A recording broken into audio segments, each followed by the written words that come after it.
কিড়িমালাই কিড়িমালাই।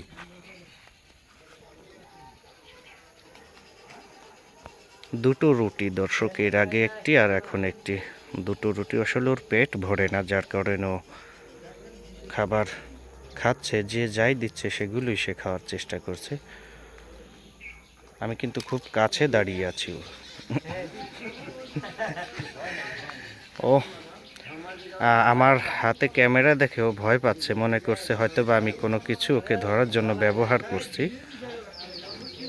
ও কিছুটা ভয় পাচ্ছে, মনে করছে হয়তো বা আমি তাকে ধরার জন্য কিছু হাতে নিয়ে দাঁড়িয়ে আছি।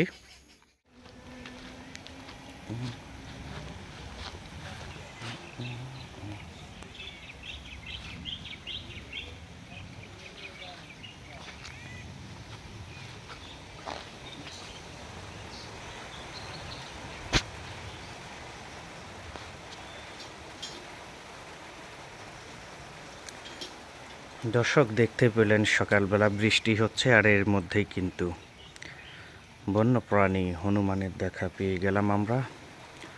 তা আসলে হয়তো বা তার পেটে অনেক ক্ষুধা ছিল, যার কারণে অনাহারে বসে আছে। তো দোকান থেকে একটা রুটি এনে দিলাম, আপনারা দেখতে পেলেন। তিনি আমার হাত থেকে নিয়ে খেতে শুরু করলেন। আসলে বন্যপ্রাণীগুলো কিন্তু মানুষের মাঝে ঘুরে বেড়ায় একটু খাবারের আশায়। তো দেখতে পাচ্ছেন আপনারা কিভাবে সে আমার হাত থেকে খাবারটি নিয়ে খেতে শুরু করলো।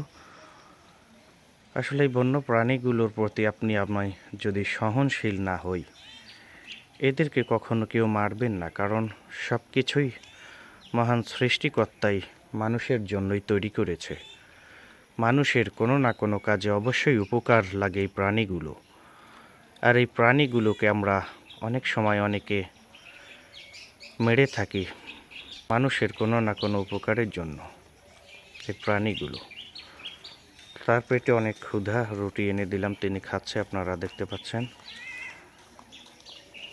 এখন যেহেতু গ্রামাঞ্চলে ফল ফলালির অনেক সংকট, কারণ এখন এই সময়টায় কোনো ফল ফলালি হয় না গাছে। যাই হোক, সে কারণে হয়তো বা খাবারে কষ্ট করে এই প্রাণীগুলো।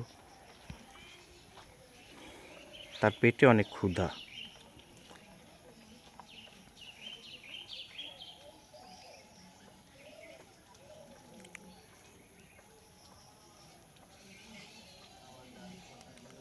নিচে নেমে আসলে মজা পায় না, কারণ বিভিন্ন প্রাণী বা ছোট ছোট বাচ্চারা দেখলে কিন্তু ঢিল ছোড়ে।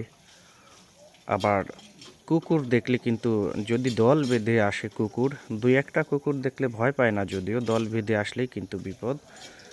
দল বেঁধে আসলেই